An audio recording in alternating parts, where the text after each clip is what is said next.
Take a good look at this lure. If this is in your tackle box, it could be worth almost $7,500. Hi, I'm Bob Murray, and welcome to another edition of Delaware Valley Outdoors. Well, this is something else. Look at this thing.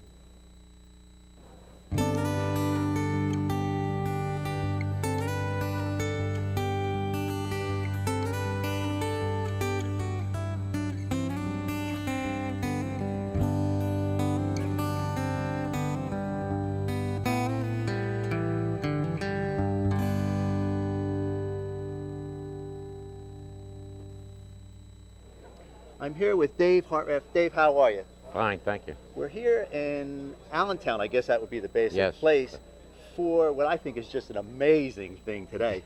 We are at the National Fishing Lure Collectors Club meeting, and it's a regional show. Regional show. But it's a national group, though, right? Yes, worldwide. Worldwide. Worldwide, yes. Because I know somebody from England's here, I Yes. think. Mm-hmm. This is just amazing. If you have any old tackle that's out in the garage, get it out, sit down, and you're going to see some of the most interesting things that are available. Dave, just tell us a little bit about the show here and what you do here. Well, this is the 7th year that we moved the show to Allentown. It had formerly been in Lancaster. Unfortunately, we outgrew the facility. So it's gotten bigger and bigger. At Lancaster, we had 70 tables. First year in Allentown, we had over 100. And now, at this point in time, 7 years later, we had a total of 215 tables in here yesterday. Full of tackle. Everything, from anything you can think of in a way of relating to fishing tackle, paperwork, anything. Anything that had to do with anything the fishing that had industry. to do with sport fishing industry. The people saw that lure that you presented at the beginning of the show. That lure is the oldest known patent for a fishing And that's instrument. That was the Haskell minnow. Right. And that dates back to the 1850s. If you have one of those in your tackle box, I'm sure there's someone out here that wants to purchase it from you, and you could put a good down payment on a bass boat or buy yourself a lot of new fishing tackle with that. Dave, I know it's a 2-day show, is that it? 2-day show, Saturday and Sunday. And then it runs and every we yearly? do some, yes, it's an annual show.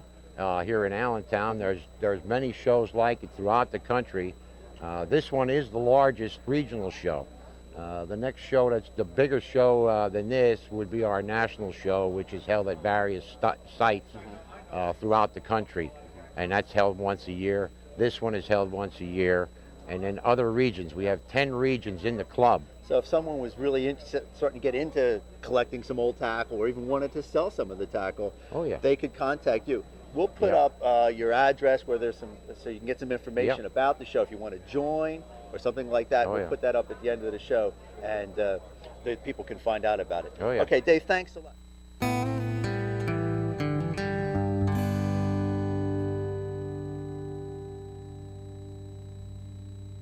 I'm here with Fred Kerr. Fred, thank you for taking some time out to be with us at Delaware Valley Outdoors.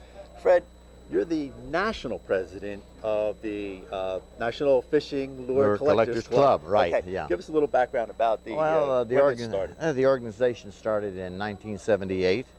We just completed our 20th anniversary national meet in Little Rock, Arkansas. So it's been around. For We've got about right around 5,000 members. Virtually every state, of course, naturally, and a number of foreign countries: Japan, England, Denmark, Canada, of course, and we have some here at this meet from 2 from England, I think, and I think there's one gentleman from Japan and a couple from Canada. So we're a worldwide organization, actually. Well, how did it start? I mean, guys. Well, it actually just started, a bunch of what we call closet collectors. Okay, these are people, and there's a lot of them out there still that don't belong to this organization or any. They're just closet collectors. Maybe they're fishermen, and they find something like an old reel like this as an example. And it's kind of fascinating, So they pick it up and they build it. And so the need, evidently, they used to get together, in everybody's garage, and they'd swap lies and trade lures. Sort of like a fishing club. Yeah, same idea. And so consequently, they decided, well, we need an organization. We'll be right back after these messages. Hi, this is Bob Murray. Delaware Valley Outdoors is now on the internet. Our internet address is www.dvoutdoors.com. Visit Delaware Valley Outdoors for the latest in regional fishing reports, weather conditions, maps, pros tips, and product updates. Why not visit us on the web?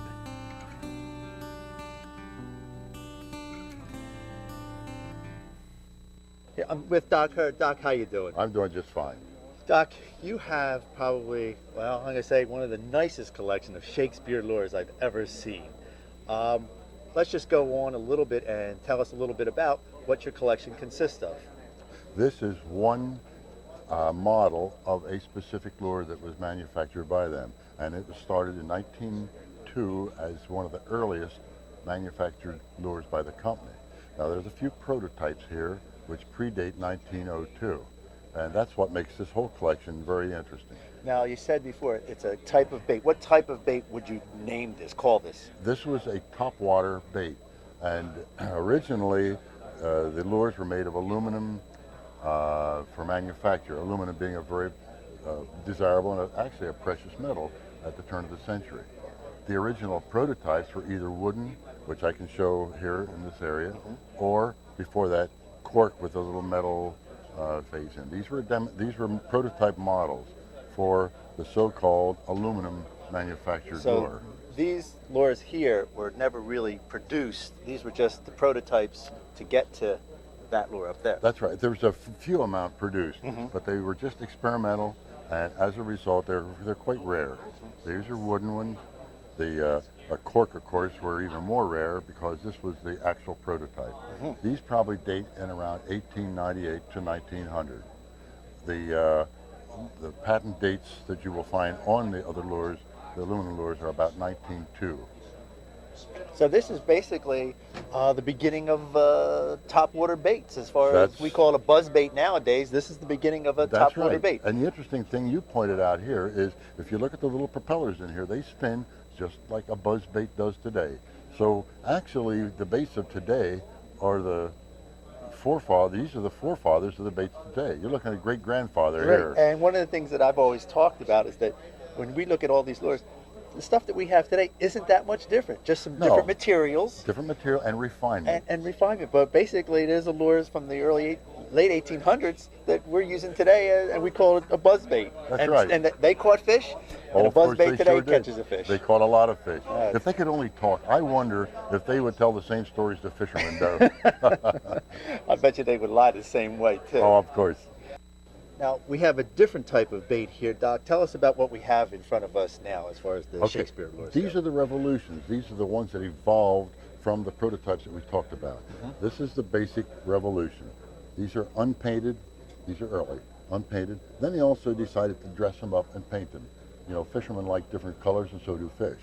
Now, of course, not all sizes, all fish went for the same size, so they developed a baby revolution. A very interesting point here is how these were developed and put together. Here's a baby revolution with the adult acorn or adult body. That's sort of a mixed up at the factory. For larger fish like pike, muskies, and so on, they went to a larger body style. Interestingly enough, the type of propeller on here indicates probably the age. We can tell pretty well the age of this bait by the type of propeller. So that's how you date your baits as far as these go, is yes. the propellers and the form of them. That's Yes, good. there's a lot of little subtle details that we have to pay attention to help to date and identify the manufacturer. Okay. One other thing, Doc. We Yes. talked about it before. We talked about some of the values of some of the lures. Now, I know we have a little quick question for you. How much is this collection worth? Do you really want to know? I want you to tell us right here on camera, tell us what a collection like this would be worth. A Lexus convertible and a blank check. I think he's got something here. This is pretty interesting. Thanks, Doc. You're quite welcome. That's My great. pleasure. That was good. Enjoy. Thank you.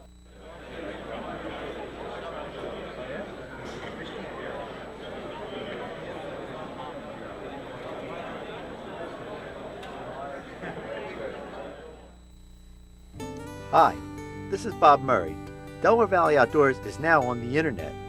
Our internet address is www.dvoutdoors.com. Visit Delaware Valley Outdoors for the latest in regional fishing reports, weather conditions, maps, pros tips, and product updates. Why not visit us on the web?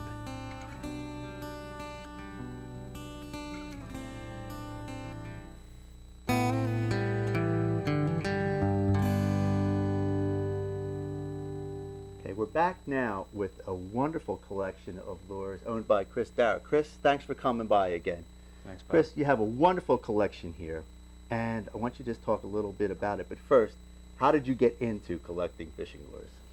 I combined a love of antiques with love of fishing, and I went to an estate auction and turned up a reel that I found out for $1 that I found out later was worth about $30, and that started it.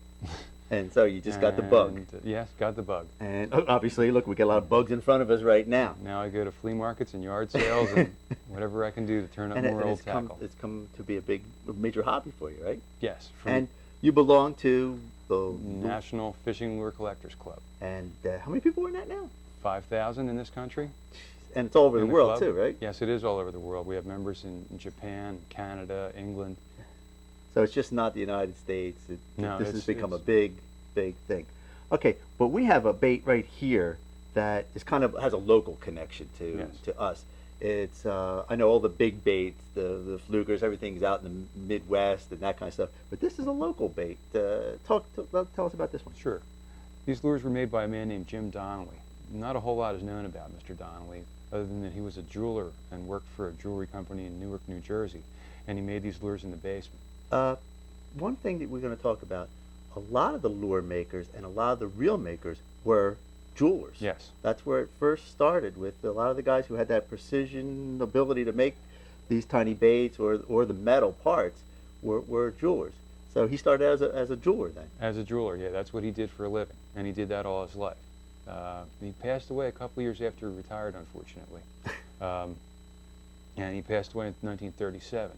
Shortly before that, he sold the patent to his lures, to one of his lures, the most popular, the Wow, the ones across the top rail, to Hedden and Son, and they became the Crazy Crawler, which you can still buy today. So this is the forerunner of the Crazy Crawler, and it still catches fish today. Yes. Okay, now right here we have some unique baits. Let's just talk about this middle one here, because I think that's kind of interesting. Yes, that one is a Donnelly Jersey Wow, and it has 3 hook points on it because New Jersey only allowed 3 hook points. So you could only use one treble hook. One treble or 3 singles on it. Okay, so then what this one here is a Donnelly Wow. That was his most popular lure. But that could have more. That could have more than, yes. You can see the one's inverted. The Jersey's inverted. He had to reconfigure the lure to. Oh, so he had to change how it went through the water because the hook points. Okay, now we have 2 beautiful lures down here that here, and also one of the things that I like about it, it has the box with it. Yes, yes. Talk about the boxes. Go ahead. When you're a collector, you like to get the lure like a little piece of history, a time capsule, and having the lure sort of just having half of it. When you have the original box that came in, that's something. Because one of the things that we all do as fishermen, we take the lure out of the box and throw the box away. So this makes this bait obviously a little bit more valuable when you have the bait. Now, is there any difference between these lures here than the ones we just looked at? Yes, the one on the bottom is the Donnelly Diver, and he only made that lure for 3 years. It's very sought after by collectors, and I happen to have one in each color that he made it, that we know of today. Nobody yet has found a Donnelly catalog, so we don't know what all his numbers are. The numbers went up to 57. This lure on the very bottom is a Donnelly Redfin Minnow, number 57, and that's all the more we know about it. So no one actually has a Donnelly catalog yet? Right. So if you have a catalog out there that has Donnelly on it, I think Chris might be interested in it, and you could probably talk to him out of some good money, right? Yes. Okay, good. Now, Chris, we have some other baits on the side here that I know we talked about before. What are these baits that we have right here? They're a topwater bait. They're called the Redfin Floater, and they were reissued as the McCagg Spinning Barney. He had sold the patent out, or McCagg had, I think, purchased the patent. A lot of times they just took things in those days. Yeah, there's a lot of stuff that was just, copied without.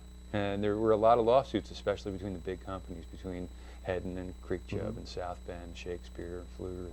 They were at each other all the time. These were designed. Just topwater baits then, right? Yes. So now this would almost be equivalent to today's chug bug or something like that that we have today. Yeah, like we that. create a lot of motion on the surface with the prop and create disturbance like a frog or something on the surface. Yeah. And again, I've often pointed out a lot of times, even with the old lures, there's always some kind of contrast with it.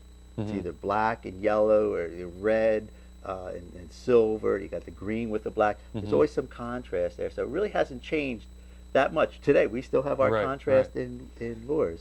The thing that's interesting about the minnows on the bottom, Donnelly put these little flashers on the bottom of them. And I think he was one of the first ones to realize that fish bit out of aggression.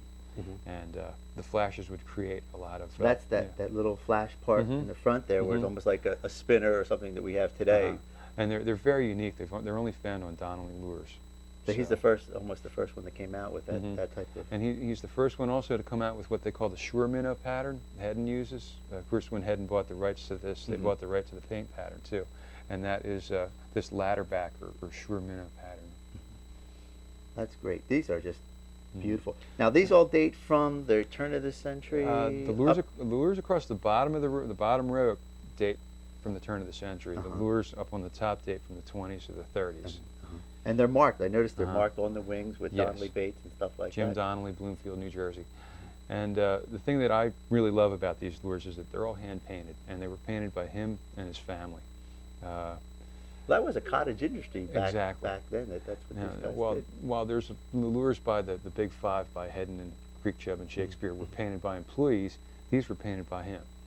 And so you got a really bit of history right here that he great could have example just of what's called folk art. Yeah. He could have done that. Well, Chris, that's really good. I know we have lots more to get to, and we'll be back right after these messages and talk some more about some of the other great stuff that you have. Thanks, These Bob. are really good. I'm telling you. Hi, this is Bob Murray. Delaware Valley Outdoors is now on the internet. Our internet address is www.dvoutdoors.com. Visit Delaware Valley Outdoors for the latest in regional fishing reports, weather conditions, maps, pros tips, and product updates. Why not visit us on the web?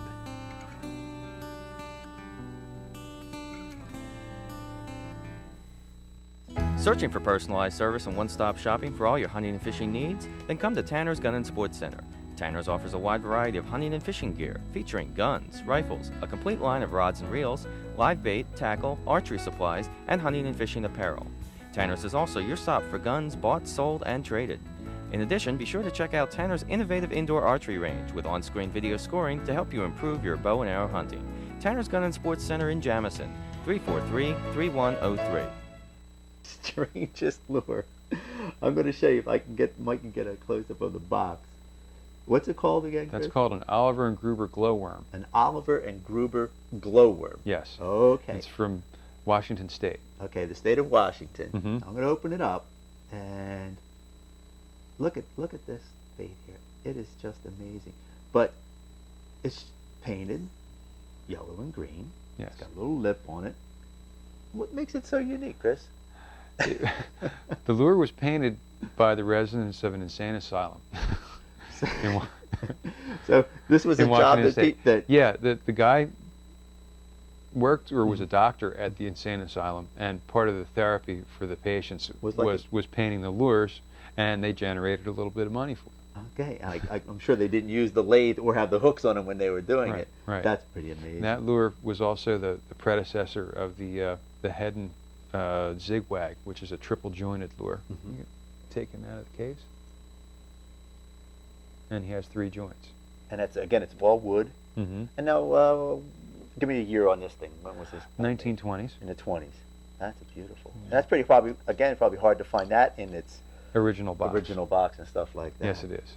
But these were painted by people from the insane asylum. That's amazing. Now I have another piece right here that I want to talk about. Bring it up. Certainly. Bring it up. Again, another local connection Mhm. with Delaware Valley. I think we can get a good shot of that on the front of that.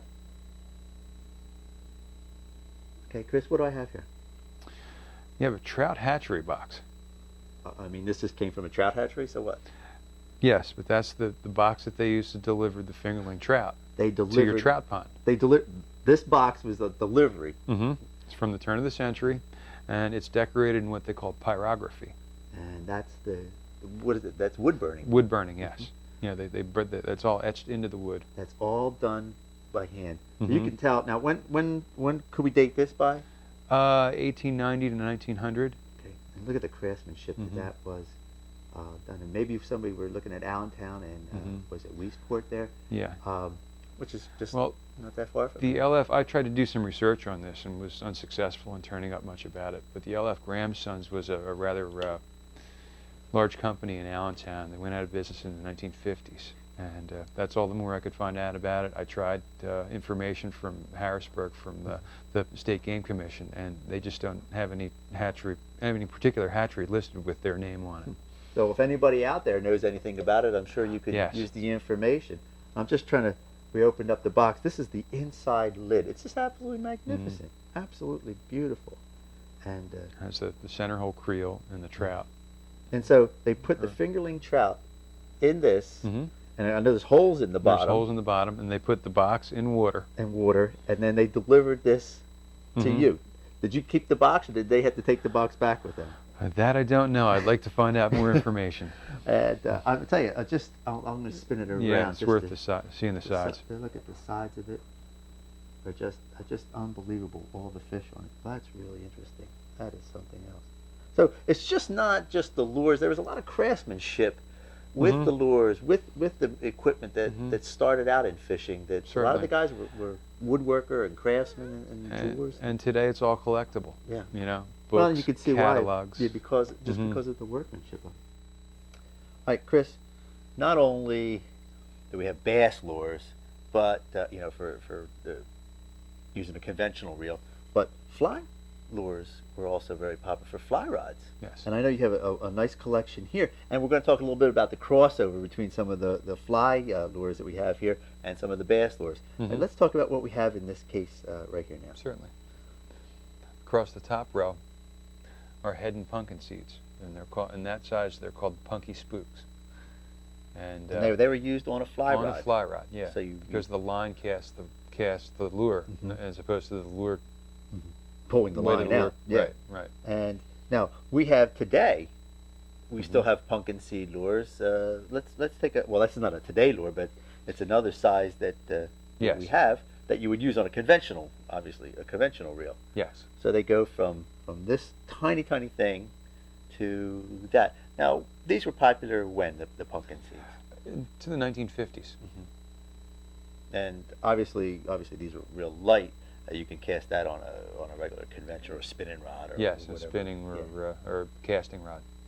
Okay, now let's go down a little bit here and let's talk about this bait right here. It's just so amazing. What's it called now? Sure. That's called a dingbat. That's Okay. That's a trout-sized dingbat. Okay. They made one a little bit bigger than that, perhaps a half an inch or 3/4 of an inch, and that was a bass-sized bait, fly rod bait. And And guys then- collect just these lures now, right? I mean, Yes. they don't go into some of the stuff that you have, but a lot of the guys just stick with the Fly bass rod flies and these lures here. Mhm. Okay, now do we have a larger version of this now? Yes, we do. Let's look at this one here. Certainly. Look at the size of it. Now this one is, again, you would cast That it is on a conventional. On a conventional reel. Now, And that lure was made before the advent of spinning tackle in this country, Right. anyway. so So that was casted on a casting rod. okay, on a conventional thing. Mhm. And now the company that made this was Creek chub. Creek Chub Bait, and we still make baits today. Yes. Yes, they're owned by a conglomerate called Pradco now. Yeah, well, But Pradco owns everybody. I think so. Uh-huh. And the legs on this were they made out of? Bucktail. Just a bucktail that they did. Boy, that's amazing. Again, we talked a little bit before with all the craftsmanship. This is amazing how they put this in here with the metal bill and the glass eyes. I guess that's another determining factor of an age of a bait. Am I correct with the glass eyes in it? Yes. Now, when did they stop putting glass eyes in the baits? There's probably a couple of folks that still do, but it was unusual by the 1950s to see a lure with glass eyes in it. So we have the big one here, and the little one here, Mhm. and now what do you have over here? We have a pikey minnow. Did you say? Yes, that's also a creek chub lure. That's Okay. that's a fly rod pikey. And again, that was cast on a fly rod, and we have That's called a midget pikey, but that's for a casting rod. okay. in a rainbow finish. That's a nice finish. And that is for a trout. pretty. Again, I remember I talked before about the contrast, but that's Mhm. ooh, yeah. I bet you I'd still catch fish today. Uh-huh. I bet you. Of course, I wouldn't think I would want to throw this one in case we might want to No. lose it a little bit. Okay, because you talked about this bait down here. Yes. That's kind of an unusual bait. What?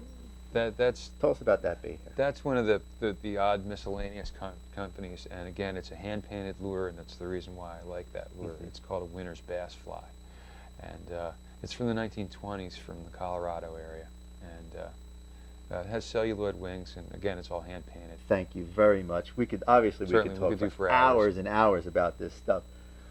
Again, if you're interested, we'll put up Chris's number at the end. You can talk to him. We'll also put up the number and the address for the lure collectors. I think if you want to get into something really interesting, this has got to be it. It's another extension of fishing. I'm just fascinated by the stuff that's out here, and just to see the transition between the past and what's new. And you know what goes around comes around. We just keep changing the materials, making it a little fancier, but it still catches fish.